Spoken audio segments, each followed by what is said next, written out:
Hello guys, my name is Nash. Welcome to Thursday Tales of Terror. TTT. Today we will be talking about the Hong Kong Milkshake Murder case. Hong Kong does have a few renowned and tragic cases, and this is one of them. I previously covered the Jazz Killer, Bremer Hill murders, and the notorious Hello Kitty murder, which I still find it to be one of the most gruesome crime story ever. Just a fun fact, I actually did cover the Hello Kitty murder, but being my first video, it was so cringe that I deleted it. I will probably redo it again in the near future. The Hong Kong Milkshake Murder happened in 2003. This is a real story of a wealthy couple with 3 children. On the outside, they look like a picture-perfect family, but there's a lot going on behind closed doors. Drugs, infidelity, and domestic violence. Nancy Kissel made a sedative-laced strawberry milkshake for her husband and had their 6-year-old daughter give to him, earning her the nickname Milkshake Murderer. It was arguably the highest profile criminal case involving an expatriate in Hong Kong's history and was closely covered in the media. So why did Nancy Kissel kill her husband? Let's dive in. Nancy Kissel's husband, Robert Kissel, was from New Jersey and he came from a very loving family. He was one of 3 children. His father was pretty successful with his business and the family was able to live more than just comfortably. Not only was their home huge, but they also had another property in Vermont. Nancy Kissel, on the other hand, struggled a bit with life while growing up. Her parents got divorced and she also had a half-brother. She didn't feel like anyone cared for her. Mostly she felt somewhat alone and wasn't doing great emotionally. Things changed when she met Robert back in 1987. They met each other while on holiday at a singles resort apparently.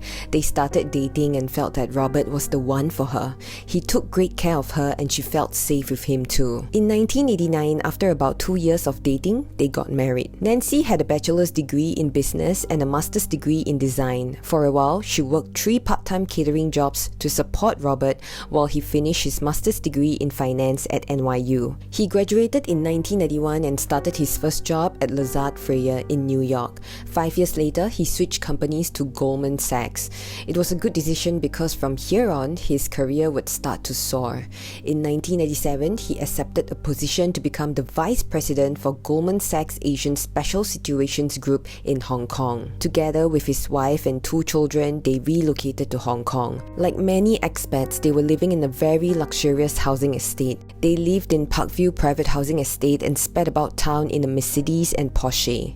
Their children attended Hong Kong International School. Now, Robert was still climbing the corporate ladder. He didn't just stop at being a vice president. He was so good at his job and he was very well respected. So in 2000, Merrill Lynch hired him from Goldman to head its distressed assets business in Asia outside Japan. Robert was super busy with work. As you may know, with higher positions, it comes with greater responsibilities. So Nancy didn't really see him that often. She had a lot of time on her hands and money too. Even back in the day when she was still in New York, she was actually known to be a pretty big spender. At that point of time, the couple went on to have a 3rd child, but Nancy was not stressed at all. They had hired housekeepers and nannies, so Nancy was able to really relax. But she didn't want to just stay at home and do nothing, so she started playing tennis and she also started her own photography business. But that wasn't enough to keep her busy, so she volunteered her time at the children's school and decided to be as involved as she could with the Jewish congregation. In 2003, if you're already born, you would know that it was the year of the SARS outbreak. For precaution, Nancy and her children went back to the US to escape the pandemic. Robert would stay behind due to his job. So Nancy and the kids stayed at their home in Vermont for months. They were getting bored because they had nothing to do at home, so Nancy decided to purchase a home theater system for some entertainment. A TV repairman came down to install the system and Nancy was somewhat attracted to him. His name was Michael De Priori. And as you may guess, a love affair will soon begin. This is sounding like a series out of Desperate Housewives.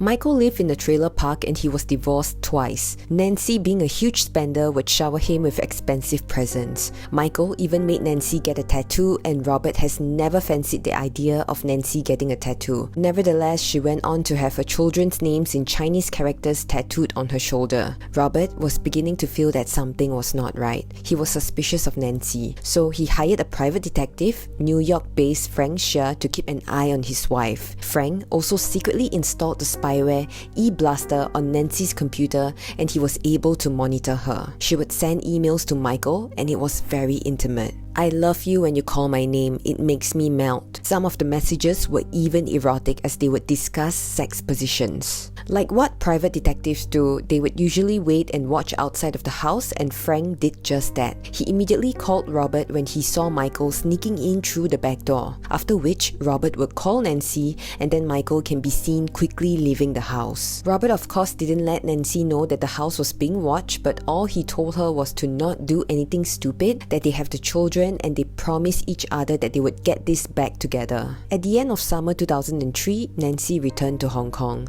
However, she was still in frequent contact with Michael. In August that year, Robert needed to get a back surgery done, so he and Nancy flew to New York. At that point, Robert asked Frank to keep track of Nancy again. While Robert was in the surgery room being operated on, Nancy didn't even bother to wait at the hospital. Instead, she went to meet her lover, Michael, at a hotel near Central Park. When Frank told this to Robert, he was absolutely shattered. The marriage was spiraling downhill, but they both tried their best to hide it. Robert would keep himself busy at work and Nancy would continue to keep in touch with Michael using a prepaid cell phone she had purchased. On the 2nd of November 2003, which was on a Sunday night, a fellow expat by the name of Andrew Tenzer, who was their neighbor, brought his daughter to play with Nancy's and Robert's kids. Before he left, Nancy made them some milkshakes and had her 6-year-old daughter hand it to them. Andrew remembered drinking it at one go because he was in a hurry, and he also remembered Robert drinking it too. Andrew then said goodbye and left, and that would be the last time anyone would see Nancy's husband, Robert, alive. Now, Robert's colleagues and friends were getting worried at this point. It was very unlike Robert to go MIA, especially when he had so many responsibilities and things to do at work. The most shocking part was when he missed a really important conference call on Sunday night. This was something he had been preparing for with his co-workers for weeks. One of Robert's friends, Brina, was aware that Robert had some issues with his marriage, and so she thought maybe he moved into a hotel or something like that. She started calling almost all the hotels in Hong Kong, but still couldn't find him. Brina then went to look for David, who was vice president of Merrill Lynch, Hong Kong, and he was just as concerned. David made a call to Robert's wife Nancy and she told him that Robert had some personal issues that he needed to deal with. It wasn't something that they expected and was still feeling uneasy because they knew that Robert would inform them beforehand should he decide not to turn up for work. Robert was a very responsible worker. This just doesn't add up. They decided to give it some time and not make such a big fuss, but after 3 days, they decided to call the police. Police went down to Robert's apartment and there, they questioned Nancy. She told them that she had no idea where he went and she was pretty calm about the disappearance. She said that they had a fight and he left. The police also searched through the apartment and they didn't seem to find anything suspicious. She also told them that she had filed a report on the day they fought, accusing her husband of assaulting her after she refused to have sex with him. The officers then left the apartment, but they definitely felt that something was not right. Nancy just seemed so unbothered by her husband's disappearance. They proceeded to interview the maintenance workers at the housing estate, and one of them said that Nancy had called the office the previous day to ask if they could move a carpet to her storage area. The worker recalled the carpet being so heavy that it took 4 men to move it. And he also remembered how the carpet was so smelly, it smelled like salted fish. They told this to Nancy, "Hey, your carpet smells like salted fish," but she simply ignored them and went back to her apartment. Police immediately filed for a search warrant and they went into Nancy's storage space to check out the carpet that the worker mentioned. They discovered an oriental rug that was rolled up and it was placed beneath a sheet and some pillows. It had been tied up with rope and tape. Inside, there was something bulky wrapped in plastic. Upon closer inspection, it was a decaying human body. A black plastic bag was wrapped over the head. It was Robert Kissel.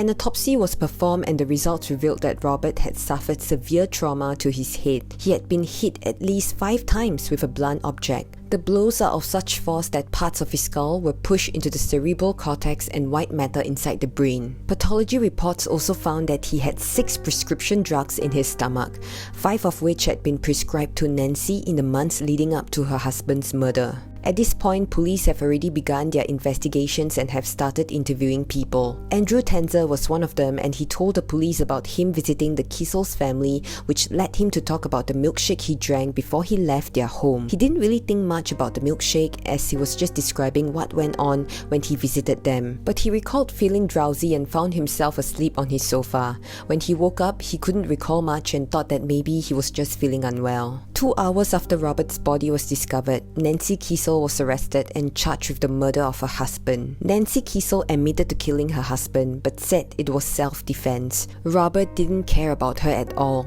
He spent most of his time at work, and there was a lot of pressure due to his high status, so Nancy claimed that he started using cocaine and alcohol to cope. She also claimed that she was a victim of domestic violence, including repeated acts of rape and sodomy over a 5-year period. She even suspected that Robert was gay and that he might be having sex with men when he went away on business trips, and there was evidence to back this statement. Firstly, she didn't feel right with the way he treated her in bed. With the birth of the first child, Nancy began to gain weight and her breasts sagged. Robert didn't find her attractive anymore, and he developed a fetish for anal sex. Nancy believed that her husband no longer wanted to see her face during sex. Whenever she refused his demands, he would beat her and force entry on her. His violent penetration often caused her bleeding. This took serious tolls on both her physical and mental health. And secondly, she also found gay pornography on his computer.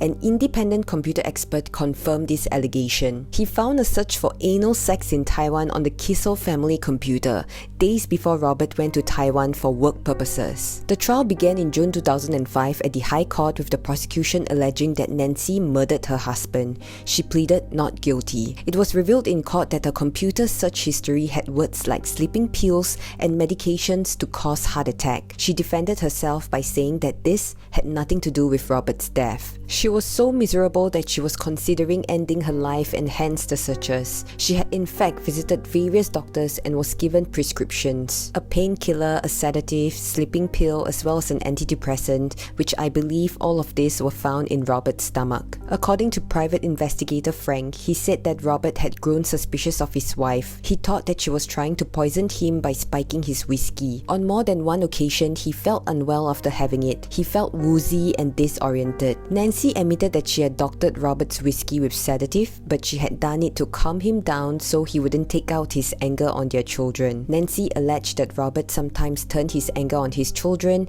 and had broken their daughter's arm on one occasion. However, the daughter's nanny testified that the daughter broke her arm while she was playing with her sister. Robert wasn't even home. Andrew Tenzer's testimony was even more chilling. According to Andrew, he had actually asked for a glass of water that day, but later the little girl brought him a bright pink milkshake instead. Nancy told Andrew that this was a secret recipe inspired by Halloween, which was only days before. The milkshake was sweet but heavy and tasted of bananas and crushed cookies. When Andrew reached home, he fell into a deep slumber on the couch. His wife couldn't wake him up at all costs, and when he finally did wake up, he started throwing tantrums and he felt weird. After having dinner, Andrew was still hungry and he ended up eating 3 cartons of ice cream all by himself. He then headed to bed, where he soiled himself while he was asleep. The next day, he could hardly remember a thing. So the prosecutors believed that she had done the same thing to her husband Robert, and when he was rendered defenseless, she would beat him to death. The prosecutors also suggested that she was motivated by a fear of divorce and a desire to secure life insurance payments. When she was asked about the milkshake, Nancy replied, "It was a milkshake that I made for my children and for someone else's child. I wouldn't harm my own children, I wouldn't harm someone else's child. I made the milkshake for my children in the afternoon. That's all I remember."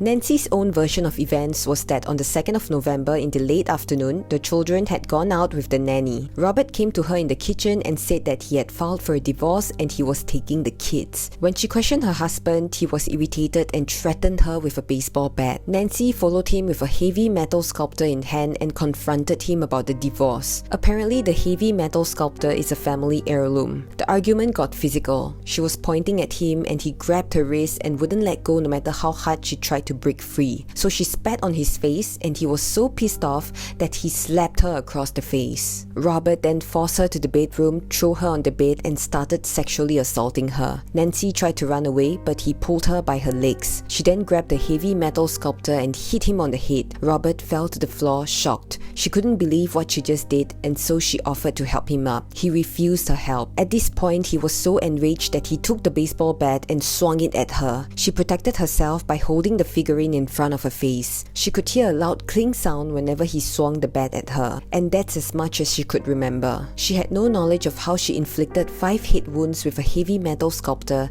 and she had hardly any memories of the days following his death. Her replies were simply, "I don't remember," or "I have no recollection." The prosecution also strongly implied that Nancy's lover Michael could have encouraged her to kill her husband. He was aware that if Robert died, Nancy would inherit his estate, and with all that money, they would be able to live a happy and luxurious life. He doesn't need to work as a TV repairman or live in a trailer park anymore. Phone records showed multiple phone calls between them days before and after Robert's death. Images from closed-circuit TV cameras around the Parkview residential complex and statements from prosecution witnesses suggested that she went on 2 shopping sprees to replace blood-stained items after Robert was killed. She can be seen carrying a suitcase, shopping bags, and the carpet she used to dispose of her husband's body. There was no sign of injury or that she was hurting in any way. She had visited a doctor, and the doctor testified that Nancy complained of total body pain, but there was no evidence of injury anywhere. Witnesses have also testified that they received phone calls from the accused ordering cardboard boxes and a team of men to remove a large rug into the storeroom. Her fingerprints were also found on tape used to secure the rug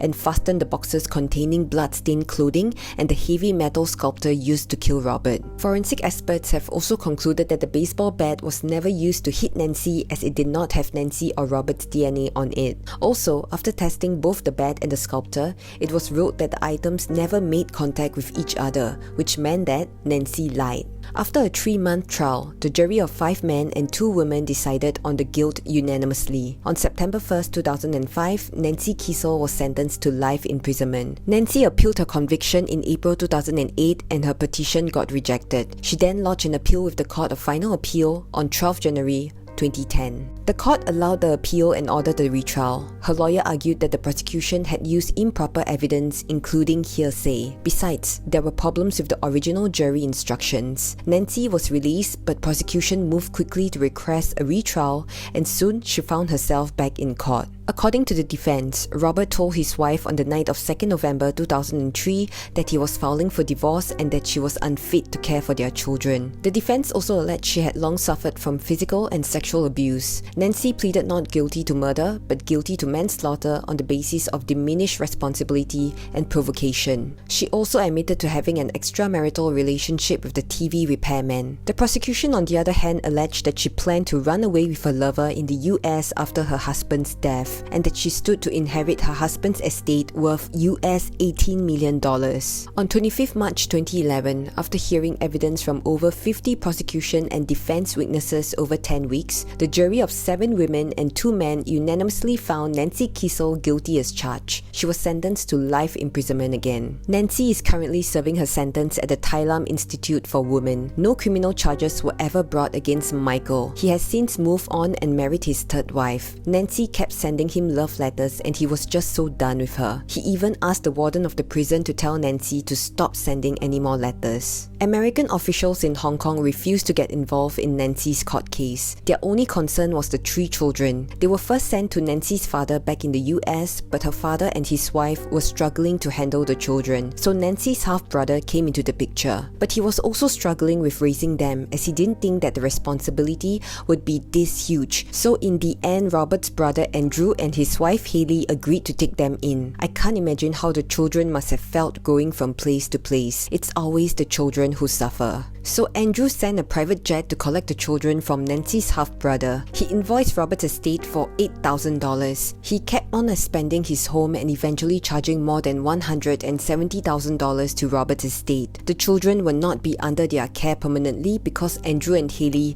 were getting a divorce. Hayley was very kind to offer to raise the 3 children along with their own 2 daughters. But I think raising 5 kids on your own is going to be so tough. So Robert's sister, Jane stepped in and was granted custody of the 3 children. The family felt that it was for the best, as Andrew had his eye on his brother's entire estate and would probably not have stopped taking money for personal gain instead of using or investing it for Robert's children. In a bizarre twist of fate, Andrew was also murdered. He was actually found guilty of embezzlement. On the 3rd of April 2006, his body was discovered in the basement of his residence. He was slumped on a chair with his shirt pulled up over his head.